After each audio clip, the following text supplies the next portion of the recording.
Hey Capricorn, welcome to your love and romance reading for May 2021. This is for Sun, Moon, Rising, and Venus. I know a lot of people like to check out your Venus sign when it comes to love and romance. If you're sick and tired of love readings, you came to the right channel. You just clicked on the wrong video. Every week I do weekly forecasts for all of the signs, everything other than love and romance. Once a month I do a love reading, and that's what this is right here. Okay, so we're gonna see what is happening for you guys in love and romance in May 2021. One more little shuffle here. 1, 2, 3, 4, and 5. So first card here is the Two of Swords. Okay, Two of Swords can be where you're at a bit of a crossroads and you're having a hard time making up your mind what you want to do. If you are in a relationship and you're like, should I stay, should I go, for me, Two of Swords is sometimes a warning, like the writing is on the wall, and if you don't kind of follow that guidance, there could be a tower moment happening where spirit's going to come in and try to move something along. So I don't like to be a negative Nancy, and that's not what I'm trying to do on the channel. But if you are in kind of like a volatile situation and you're thinking, oh well, it's going to get better or it's going to pass, Two of Swords is saying no. Like, you need to go before the chaos hits, right? Before the doo-doo hits the fan. So if you've been in an unhealthy or unstable relationship, it's going to be time to kind of cut away here. Those of you that you're trying to manifest love, but your life feels very stuck, the Two of Swords is saying it's time to take the steps you're being guided to take, because these are the steps that are going to align you with this love partner, with this soulmate that you've been wanting to manifest. And I understand that can be scary, right? If you're feeling guidance to begin moving towards a career change, or you're beginning to feel guidance to move towards like a relocation, right? And I know these things might not be easy to do. I'm not saying that, oh, just kind of everything's going to be peachy keen and perfect and just go and do it and don't worry about it. These are things that are going to require that you do your research, that you do your preparation, that you kind of put a plan together, right? And it's not going to be an overnight process. It's going to take a little bit of time, but it's time to start moving and taking steps in that direction. Because if you don't, you're going to find yourself having to do it anyway, right? So it's better to do it while you feel you have control over the situation versus, oh my gosh, the doo-doo hit the fan and now I got to scramble and figure out something else. Or now I got to scramble and, find a new job, or I've got to scramble and I've got to move or relocate. But these things are happening. Keep in mind, this is a love reading. So these things are happening to get you unstuck and away from the situations and people and things that have been blocking you in your love life. Okay, so keep that in mind. Your next card here is the Four of Swords. And the Four of Swords for me is a card that comes up when somebody has emotionally and mentally like been through the ringer. Like, you've just been exhausted. You have just been through a lot, right? Now, I know that you all, similar to Scorpio, went through like this 10 to 12 year period of absolute and total chaos and hell, right? It hasn't been easy. It hasn't been easy for you guys. And I can relate, because I'm a Scorpio, and Scorpios had something very, very similar to what you all have been enduring. And so Four of Swords is like, this is the time to release it. This is the time to like heal from it, to rest, to recuperate, to recover from it, and to make your spiritual connection, prayer, meditation, beginning some kind of spiritual practice. I'm also feeling a sense of music in this card for you guys. So, music is going to be a big part of your clearing, especially if you're worried and you're like, oh my gosh, like I'm blocked. I'm blocked in love, and my relationships always have challenges, and I just wish I could find the right teacher. I wish I could find the right energy healer. I wish I could go get Reiki or some kind of healing done, but you feel like you can't because either you can't afford it, or there's restrictions in your area where you can't go, get that kind of work done, or you just flat out don't know who to go to or who to trust. I feel like this card is saying that healing is going to come to you, pretty much for free through music, and making the connection through music. Okay. So a lot of you are going to be able to clear a lot of things, unblock a lot of things by going on this musical journey, right? Just within yourself, in your room, or on the couch, or, sitting under a tree somewhere, wherever you're at. If you have access to this video, you have access to music. I promise you that. And so I feel like a lot of you are clearing and realizing that you don't have to spend a ton of money for that, or you don't have to find some highly evolved master to unblock you. Okay, I feel some of you have put in the past a lot of money into readings and spells and things of this nature, and I think you'll continue to get readings, and seek out readings, and I don't think there's anything wrong with that, or even the occasional spell, but you're beginning to realize that you have more power in your life than you realized, right? And that you do have the power to unblock yourself, and you do have the power to heal yourself. I feel some of you, as you're doing something for healing or releasing, you're very unexpectedly meeting a significant soulmate. And I feel that this is what I refer to as a space holder soulmate. So what I mean by space holder soulmate, if you've ever gone to any like fire circles and like the shamanic belief, people will step up to the fire one at a time, and they'll put something in the fire that they want to release, that they want to let go of. So it could be a letter, or a list of words, or like just things that they don't want to hold on to anymore.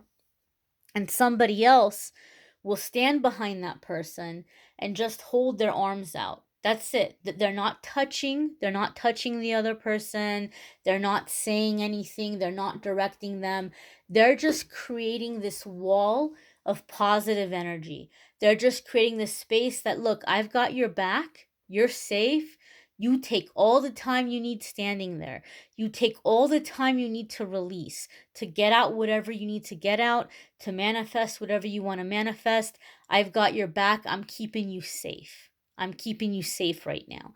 And so this is the kind of soulmate that a lot of you are coming into as you're going through this release. Four of Swords could be a separation, or sometimes it could be where you're feeling like you need to separate or you need to get away. So there could be a travel, like you might be traveling and you're meeting this person. And I feel that for many of you, the ball is in your court in terms of how far this goes. But again, this is someone that is giving you energetically a safe space to be yourself, to express yourself. And after you're healed, you may decide you want to move forward with this person. And some of you might just kind of see them as like a wonderful gift in that moment. And you may decide that you want to keep it as friends. But some of you might want more. But again, I feel this like the ball is in your court for the majority of you guys on that one. The next card here is the Sun, and this could be Leo energy, but the Sun card is a major arcana card, and the major arcana cards come up when we're at a significant transformation, a significant crossroads.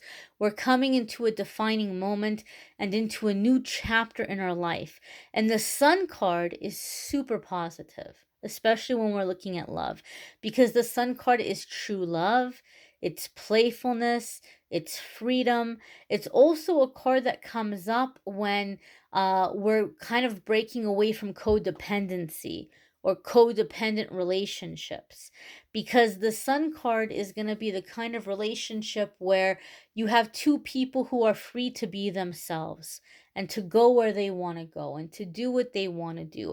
And there isn't like distrust or fear or paranoia. It's not like, you're going to text the person and they're not going to get back to you right away. And you're immediately like, "Oh, they're talking to somebody else, or they forgot me. And this might be it. I might never hear from them again. They're getting ready to ghost me," right? You don't have those fears. You don't have those insecurities. You just feel and sense and know that, all is good, all is safe, all is secure. They're going to get back to you when they're done working, or they're going to get back to you when they're done visiting their mom, or whatever it is that they're doing, right? There's no mistrust here. This is someone that you can trust. This is someone that encourages you to be yourself. There's a sense of playfulness, also a sense of travel. So some of you may be taking a trip with someone as well. Okay, there may be a sense of like a romantic trip that's being manifest out of this. The next card here is the Five of Cups. And the Five of Cups seems like a very conflicting energy, because we have this positive stuff happening here, and then we've got Five of Cups, which could be sadness, disappointment, and just a sense of loss. But with the Five of, this makes perfect sense to me that it's coming up, and I'll tell you why. The Five of Cups sometimes comes up when we're self-medicating, right? Like we've been through a lot, our emotions are really heavy, and we just kind of, especially with that Four of Swords energy, and now this person's coming in, you like them an awful lot, and they're being super supportive, and it could be like, oh my gosh, all of these feelings, all of these emotions, it's really scary, I'm feeling vulnerable, what if this doesn't work out? And there could begin to be this feeling of wanting to self-medicate, like not wanting to feel. Okay, and so the Five of Cups is coming up to say, don't do it. Don't self-medicate. This is the obstacle. This is the challenge. This is the block. You're moving towards this really positive relationship. You're moving towards manifesting this relationship. But for some of you, self-medicating is getting kind of like slowing it down or clogging it up. So, and keep in mind, self-medicating comes in many, many ways. Typically, we hear that phrase and our mind immediately jumps to substance abuse, and it's not always substance abuse, right? It can be being a workaholic. It could be being a shopaholic. It could be food. It could be sugar. It could be physical intimacy. It could be video games. It could be smoking. It could be drinking. It could be I don't know if I'm allowed to say the word on YouTube, but it could be grass, smoking grass. It can be any of those things. So try to avoid anything that's numbing your emotions and numbing your feelings, because you feeling is going to be a big part of this love moving forward, of this connection happening, okay, and working out and being successful. The next card here is the Queen of Wands. So some of you could be manifesting a fire sign, okay? Queen of Wands, fire signs can be Leo, Sagittarius, or Aries. Or you might just be getting into your fiery energy. You might be getting into your passions. Because one of the things of Queen of Wands is going to be when we kind of get fed up and we're like in this healthy sense of entitlement. And we know what we want, we know what we deserve, and we go for it. So some of you might be finding yourself becoming a little bit more bold in love and relationships. You might be taking the lead. Many of you are either manifesting a person who has the qualities of the Queen of Wands, or you yourself are stepping into the qualities of the Queen of Wands. And the Queen of Wands can be feisty, okay, charismatic, sexy, funny, confident, the life of the party, very studious, very productive, okay, creative even. And so many of you are stepping into that energy and attracting that kind of energy or that kind of partner.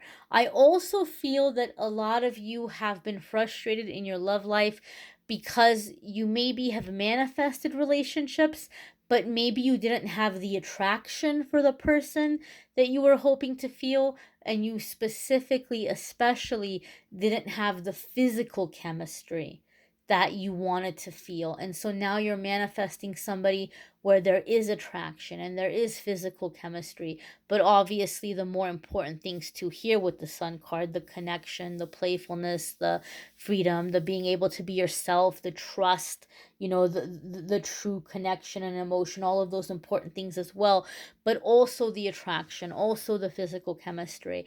And I feel some of you are getting to like cross things off your list in terms of things you've always wanted to do in bed, but either you were too self-conscious to try them, or you didn't feel like compatible enough with that person to bring that stuff up.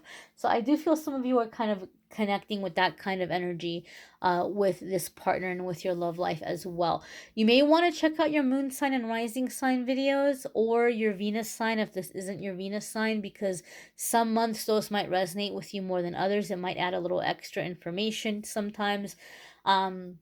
You may need a private reading, which I'm more than happy to do for you. If you want to go to Amethyst, I'm sorry, let me start over. If you want to go to calendly.com/amethystangelite, you can schedule a private reading with me there. And guys, I know love is an important part of life, and we all want it, and we all need it, and it's fun to watch the love readings. But don't forget to check out your weekly forecasts too. Don't forget about the other areas of your life. I thank you all for watching, liking, sharing, commenting, and subscribing. Bye, my dears.